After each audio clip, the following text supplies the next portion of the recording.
Hoş geldin.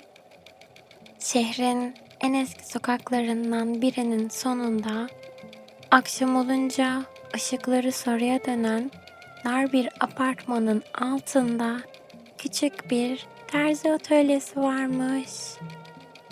Vitrininde gösterişli elbiseler değil, daha çok tamir edilmiş ceketler, yeni dikilmiş etekler, eski düğmeleri değiştirilmiş hırkalar dururmuş.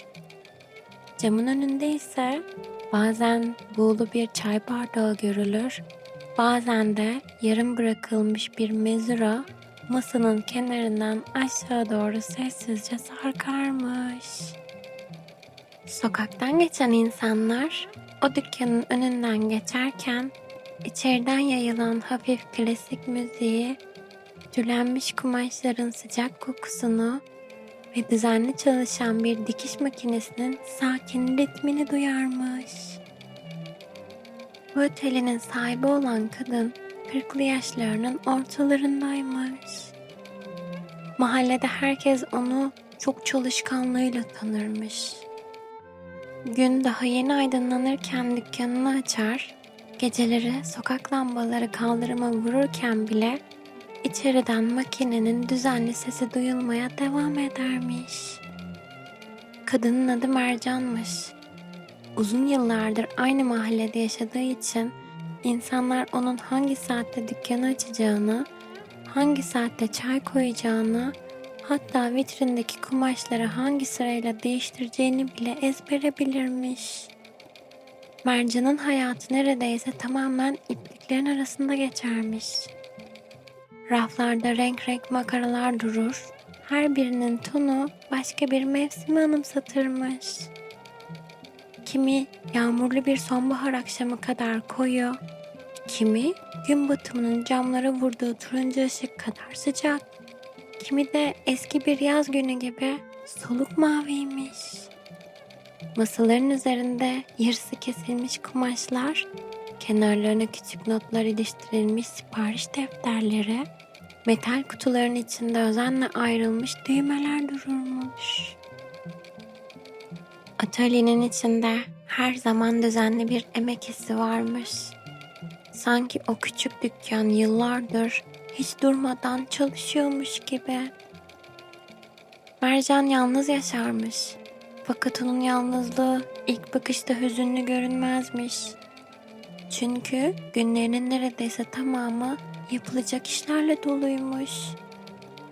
Bir ceketin söküğü, bir eteğin parçası, yetişmesi gereken siparişler, ertesi güne hazırlanması gereken ölçüler derken günler birbirine dikilmiş kumaş parçaları gibi sessizce birleşip gidermiş.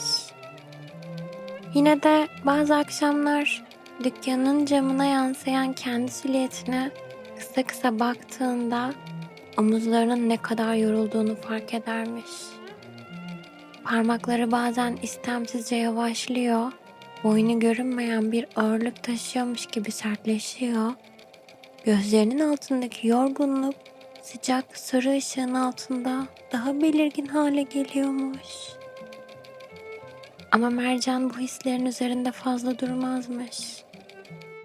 Çünkü her düşüncenin ardından mutlaka yapılması gereken başka bir iş çıkarmış. Bir akşamüstü yine dükkanda tek başınaymış. Dışarıda ince bir rüzgar sokağın köşesindeki tabelaları hafifçe sallıyor.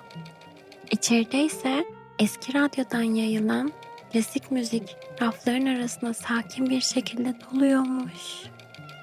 Mercan masanın üzerine eğilmiş halde lacivert bir ceketin kolunu dikiyormuş. Dikiş makinesi düzenli bir ritimle çalışıyor. Metal parçaların küçük sesleri atölyenin sessizliğiyle birbirine karışıyormuş. O ritim bazen yağmur damlaları gibi yumuşak, bazen de eski bir duvar saatinin tıkları kadar kararlı duyuluyormuş. Bir süre sonra çay koymak için ayağa kalkmış. Metal çaydanlığın kapağı hafifçe tınlamış. İnce belli bardağa dökülen çayın sesi dükkanın içine yavaşça yayılmış. Mercan o sesi seviyormuş. Çünkü gün içinde gerçekten durduğu tek anlardan biri oymuş. Çayı iki eliyle tutup vitrinin önüne geçtiğinde karşı apartmanın balkonunda rüzgarla hafifçe dalgalanan beyaz çarşaflara bakmış. Akşam güneşi çoktan çekilmiş. Sokak lambalarının soluk ışıkları kaldırıma yumuşak gölgeler bırakmaya başlamış. Sonra gözleri tekrar dükkanın içine dönmüş. Masaların üzerindeki siparişlere, yarım bırakılmış işlere, ertesi gün teslim edilmesi gereken kıyafetlere bakmış. O anda içinden derin ama sessiz bir nefes çıkmış. Bu, dinlenmiş bir insanın huzurlu nefesi gibi değil de yorulduğunu kimse duymasın diye saklanan bir nefesmiş. O gece dükkanı normalden daha geç kapatmış.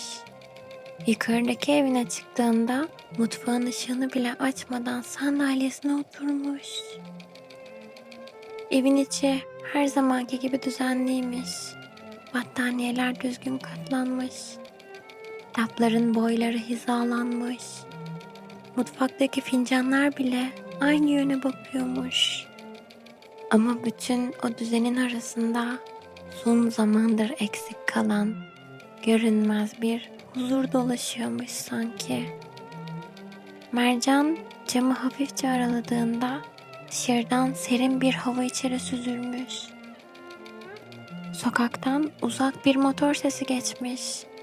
Kaldırım taşlarının üstünde ağır ağır yürüyen bir kedinin gölgesi pencerenin kenarına vurmuş.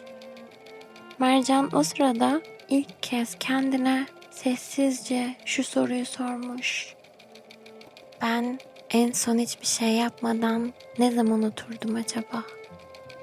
Sorunun cevabı aklına gelmemiş. Çünkü yıllardır dinlenmeyi boşluk gibi görmeye alışmış. Sanki oturursa zaman kaybedecek, yavaşlarsa her şey yarım kalacakmış gibi hissedermiş. Ertesi sabah yine erkenden dükkanını açmış. Fakat o gün elleri eskisi kadar hızlı hareket etmiyormuş. O sabah ilk kez atölyenin sessizliğini gerçekten dinlemiş. Eskiden sessizlik ona eksik bir şeymiş gibi gelirmiş. Şimdi ise uzun süredir kapısını çalan ama onun fark etmediği sakin bir misafir gibi. Öğleden sonra yaşlı bir müşteri küçük bir yün hırka getirmiş. Hırkanın dirsekleri açılmış, düğmelerinden biri düşmüş. Kadın kıyafeti masaya bırakırken gülümseyip "Acelesi yok kızım" demiş. Bu cümle küçücükmüş belki ama Mercan'ın zihninde uzun süre kalmış. Akşam olduğunda telefon birkaç kez çalmış. Yeni siparişler sorulmuş. Ertesi hafta işler teklif edilmiş. Mercan her zamanki gibi hemen kabul etmek istemiş. Ama eli defterin üzerinde birkaç saniye durmuş. Küçük tabureyi dükkanın önüne çıkarıp battaniyesini omzuna almış. Sokaktan geçen insanları izlemiş. Simidini paylaşarak yürüyen iki çocuğu, yağmur başlamadan çiçeklerini korumaya çalışan bir adamı, kahkaha atarak köşeye dönen iki genç kızı. Mercan uzun zamandır hayatı yalnızca vitrinin arkasından izlediğini fark etmiş. Kendisi sürekli çalışırken dünya sessizce akıp gitmiş. Akşamlar bitmiş, mevsimler değişmiş. Rüzgarlar sokaklardan geçmiş ama o bütün bunları çoğu zaman yalnızca dikiş makinesinin sesinin ardından duyabilmiş. O gece dükkana geri döndüğünde radyonun sesini biraz açmış. Çayını tazelemiş ama bu kez çalışmak için masaya oturmamış. İlk başta bu sessizlik ona alışılmadık gelmiş. Fakat birkaç dakika sonra klasik müziğin yumuşak melodileri kumaş raflarının arasına dolarken Sıcak çayın buğusu ellerine yayılırken ve sarı ışık dükkanın içine loş gölgeler bırakırken omuzlarının yavaş yavaş gevşediğini hissetmiş. Atölye o gece ilk kez yalnızca çalışan bir yer gibi değil, dinlenilebilecek güvenli bir oda gibi görünmüş. Mercan başını sandalyesine yaslayıp gözlerini kısa süreliğine kapattığında yıllardır durmadan çalışan zihninin içindeki telaşın biraz olsun sakinleştiğini fark etmiş. Dışarıdaki rüzgar vitrinin kenarındaki küçük kağıtları hafifçe oynatıyor. Eski radyodan yayılan müzik gecenin sessizliğiyle birbirine karışıyormuş. Ve küçük terzi atölyesi sıcak sarı ışıkların altında ilk kez gerçekten dinleniyormuş gibi görünmüş. Şimdi dinlenme vakti. İyi geceler, tatlı rüyalar.